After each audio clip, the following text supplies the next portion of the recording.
Hey everybody, I just wanted to do a quick little lecture about the role that gender plays in prison, especially how this impacts women who are incarcerated. As we've been talking about, there's a huge racial element when it comes to the incarceration, including the mass incarceration of minorities in the U.S. But gender also plays a role. I think, as we commonly know, crime is overwhelmingly a male endeavor, whether it's violent crime or property crime, stealing things. And so, surprise, surprise, that the majority of prisons are male institutions. And I want to talk about the females that are incarcerated, but I just want to kind of hit on one element that sort of um, exacerbated, maybe might be the right word, or sort of magnified in prison, which is this concept of toxic masculinity. And we've been talking a lot about toxic masculinity. It's the bird.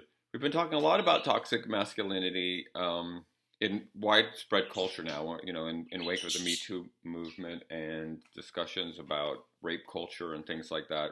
We're talking about toxic masculinity as it relates to sexual violence, as it relates to bullying, as it relates to this bird's been quiet all day, and all of a sudden it's being noisy. Um, but where we really started getting the research on toxic masculinity was in the early 2000s as it related to male inmates, and so this researcher Terry Cooper's kind of hold on a second. I'm going to go feed this bird to the cat. Okay, bird dealt with. So Cooper's research helped us kind of outline what toxic masculinity looks like, and we can look at it with regards to inmate culture, and then how that applies to things like sports and fraternities and other places where you get male dominated realms. And so there are these elements, 7 or 8 elements that Cooper's talks about that are associated with toxic masculinity that really are magnified in prison. So here they are. Extreme competition and greed, something we think of related to men especially, and sensitivity to others, right? You don't want to show your emotions, you don't want to show your feelings, you have to be tough and mean to other people, you don't want to be seen as a wuss. A strong need to dominate and control others, to have a kind of ranking system based on your badassness, if that word can be used, an incapacity to nurture. I was doing an interview with an inmate one time, and he told me, as a little joke, about there was a prison guard that was going through a divorce, and he tried to comfort the guy and say, "Yeah, I've gone through a divorce too. It's really tough." And then all the other inmates gave him a hard time for being caring towards this fellow human being who's going through something similar, and he learned his lesson. He had to turn around and tell the guard that he deserved it and his wife was cheating on him and blah blah blah. A dread of dependency, right? You're an autonomous human being. You don't depend on other people. A man is supposed to stand alone and supposed to kind of direct himself, and to be dependent on the state or other inmates is the opposite of what you want. You want to be a stand-up guy. Readiness to resort to violence. This is a big one, that there is the constant threat of violence in correctional facilities, and sometimes completely unprovoked. Your body may just be a tool for someone else to prove their willingness to be violent. As we talked about in with regard to white supremacist prison gangs, you might be a white inmate and you're told to go stab somebody that you don't even know just to sort of prove your loyalty to the group, and you have no connection to the person that you're stabbing. You're just doing it because you've been told to do it. And then, of course, a stigmatization of women and gays and men who exhibit feminine characteristics, including men who are transgender in prison. This is, the hypermasculinity that we grow up with in school, the way we bully, the way that we taunt people who are not macho. And so what Cooper's found is that in prison settings, this turns into a kind of a toxic soup. And one of the things that adds to this relates to our discussion about mass incarceration. In the old days, before the 1980s explosion of inmates, there was something known as inmate culture or a convict code, that the inmates sort of saw themselves bonded together, that they were They were there because they had, somehow transgressed against society, but they were bonded. It was kind of us versus them, us versus the guards, us versus the prison administration, us versus the cops on the outside. And there was sort of a band of brotherhood, this sort of honor among thieves sort of thing, where inmates would stick together and kind of watch out for each other. And so there was this kind of male bonding that was happening in prisons. With mass incarceration and the change of the prison population in the 80s and the 90s, there is sort of a new dynamic. No longer is it honor among thieves and inmates sticking together in the sort of con code. Now all these new people are coming in, first-time offenders, drug addicted people, people with mental health issues, and it completely undermines that notion of an inmate code. And so what happens when the mass incarceration happens is the toxic masculinity comes in. Instead of it being this kind of connection of inmates with each other against, everyone who's not an inmate, the inmates start preying on each other. They start kind of cannibalizing each other and exploiting each other and sexually attacking each other, and the inmate code sort of goes out the window. So when you talk to people in the prison institution, there's also often a generational rift within prison culture. The old timers who are like, back in the day, we all stuck together and it was us versus them. Versus the newer generation, they're incredibly predatory towards each other, and gangs become a tool of that predation, that they are kind of always watching over their shoulder because somebody might stab them just to prove a point. So the mass incarceration of the 80s and the 90s really sort of eliminated that notion of the conduct code among inmates. Don't rat on each other, for example. Snitches get stitches, and that kind of stuff. That all of a sudden, inmates are just sort of, it's a free-for-all. It's a free-for-all. So we contrast this with female incarceration. So I want to spend a little bit of time talking about what it's like for women in prison.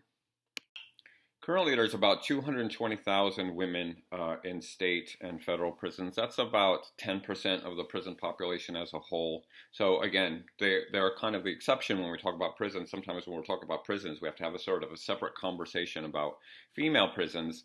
And I want to talk a little bit about kind of the experience of women in correctional facilities, because it's becoming a bigger and bigger issue, because there was also a huge explosion in female incarceration. In fact, during the 1990s, the rate of female incarceration grew twice the rate that it grew for males. 832% increase in females being incarcerated. 2/3 of the women who are behind bars are there for nonviolent offenses, mostly drug-related crimes. And nearly 2/3 of the women who are in prison, might not be the same 2/3, are mothers, which is also an important issue.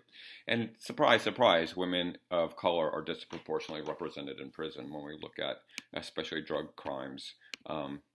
Black and brown women are much more populated in prison facilities. So one of the things when we talk about this notion of toxic masculinity is our version of toxic femininity. Is there a toxic femininity in prison? And what we really see is kind of a weird shift in prison culture for females. That men, this notion of male bonding, thanks to mass incarceration and the predatory nature of prison, kind of goes out the window. A lot of the male bonding, even the notion of, everybody's kind of in it together, sort of is flushed because of all this sort of new inmate population coming in, and the only place you do see the bonding is within specific gangs. And even within those gangs, and I can tell you from doing a lot of this research in this area, those gangs are not very bonded. They will turn on each other in a heartbeat. And so you may think that your membership in the Mexican Mafia or the Aryan Brotherhood or the Crips or the Gangster Disciples or any of these prison gangs sort of protects you. But in fact, the threat is not just from other gangs, it's from within your own gang. So that notion of male bonding is really weakened in prisons. We often contrast male bonding with the notion of females are supposed to be competing with each other. This notion of women are competing for the same Prince Charming. It's like The Bachelor. They're all competing for the same guy. Women are supposed to hate each other. I hate her and her skinny thighs. The women are competing constantly. In prisons, we get female bonding. We get something that sort of turns patriarchy in its head in an odd way, is that when women sort of recognize what they're all in there for, there's this sort of bond. If you've ever seen the musical Chicago, when women start recognizing that they're all in there because some man did them wrong somewhere, all of a sudden they start developing a kind of prison version of a feminist consciousness where women start bonding across racial lines, across class lines, and kind of really sort of helping each other, especially when we look at the fact that 2/3 of those women are mothers. They've had experience with children. They know, a little bit about how to get people to work together, and they're all sort of going through a similar thing about missing their children. There's much more female bonding, but female inmates experience a couple things that are a little bit different than male inmates. First of all, when we look at the funding of female prisons, and I think Oregon and our facility, Coffee Creek, is kind of an exception. Coffee Creek has become a national model about how to do female incarceration, where they have things like yoga programs and mindfulness classes. That when we look at the funding of female prisons, we see there's less money. If they represent less than 10% of the prison population, they're going to get fewer of the funds. And so what we see in those female correctional facilities are fewer educational programs to help them get their GED or take college classes, fewer vocational programs to help them perhaps find jobs when they're released, and fewer treatment programs, especially since the majority of these women are coming on drug-related charges. They probably have a high rate of, the potential of benefiting from some type of drug treatment program. Another thing when we talk about the incarceration of women is sort of how we do gender in the outside world, outside of prisons. And we have a very gendered society in which women are judged by certain characteristics, including what they look like, right? This is sort of part of how patriarchy works. Well, a lot of the basic gendered goods that women would buy to exist in the outside world are not available to them, whether it's makeup or, your favorite hair salon or feminine products. You get the basics. You get tampons and shampoo, and you might be able to, figure out how to make some eyeliner out of a pencil. But basically, that sort of external female culture on the outside is removed on the inside, and so that often creates sort of a dislocation for women who are having to adjust. It's no longer, the prettiest person, which can be a good thing. It could be a good thing because it's not necessarily the best way to evaluate human beings on the outside of the world. But it's sort of a shock to a system when those things that women are used to having as women are not available to them. And then, again, this is something that adds to the bonding that women experience. There's also what happens to the kids. And so there is a kind of hard thing to talk about that sometimes women enter prison pregnant. 4 to 9% of women who enter correctional facilities are pregnant when they enter the facility. So that means giving birth in custody. So first of all, prisons have an incredibly high miscarriage rate. The stress associated, the lack of prenatal care, just the fact that you're not regularly visiting your OBGYN. So there's a high miscarriage rate and infant mortality rate. And also, when the baby is born, the baby is taken away. You can't raise a baby in prison, so what happens to the baby? The baby is immediately taken away and placed with family members or in foster care. And so that prevents the bonding between the mother and the baby, which has psychological impacts on that baby, let alone, adding to things like postpartum depression for the mother. And so that creates a whole ripple effect. And then there is this issue of, if you do enter prison and you have children, where do your children go? Over 10% of those kids go into the foster care system. And you might know the foster care system is populated by foster parents who want to take care of kids who are unparented for various reasons, including the death of a parent, the incarceration of a parent, the incapacity of a parent to take care of their child. And those foster parents are paid to do that because it costs money to raise a kid. But the foster family system is both wonderful and fatally flawed, because there are people, and I've met some of these people, who get into it because they realize they can make some money from the state. The more foster kids that they have, foster kids can sometimes be passed from family to family as things, change. And so those kids don't have the same stability of the primary socialization agent of the family as non-foster kids do. And surprise, surprise, those kids end up with higher rates of school dropout and higher rates of delinquency. So we create, by incarcerating mothers, we create another ripple effect associated with the children that are put into foster care. And so the lack of contact with their children creates emotional problems, not just with the children themselves, but also with the mothers who are constantly missing their kids. Now, there isn't sort of the parallel research, and this is, I think, a fault of academia, about the parents who are fathers who are in prison and the psychological impact of being a father and missing your kid. We do have the research, as we talked about the more visitation, including from your kids, the better. But there are a lot of parents who are dads who are also missing their kids and maybe going through some of these things. Same phenomena of missing your kids, but because of the toxic masculinity thing, they're not allowed to show it. Right? They have to keep it all zipped down unless they get that precious visit from their kids.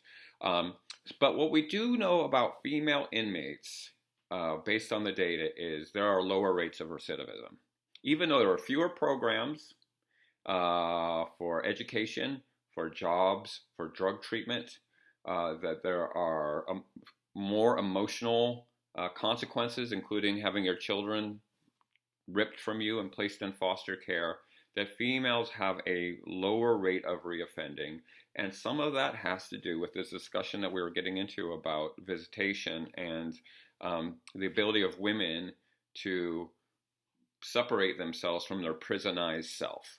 That the prisonized self for men makes you a stone cold killer. You learn to be more violent, more aggressive, less caring, less nurturing while you're in prison. And for women, there's more of a social support network among the inmates. And so this allows them to walk out of the facility and not be as prisonized, as emotionally damaging as it is, even though they're not getting the same services that male inmates, and come out and have a lower reoffending rate. Some do. And so one of the things that we've been talking about in Oregon is a few years ago, after we passed Measure 11, we passed Measure 57 that added things like drunk driving and bad check writing, identity theft, to the list of mandatory minimum punishments that inmates will get. And those are disproportionately female crimes. And now the state is having to figure out what to do with all these kids that locking up all these women has thrown into the foster care system. And so we've got that ripple effect to deal with here in Oregon. But there is a lot of work to be done here. So I just wanted to spend a little bit of time talking about sort of the gender differences in incarceration and why the experience of men in prison, toxic masculinity, is different than the experience of female in prison, a little bit more bonding and social support. Okay, that's all of that. There's a discussion question coming up right here.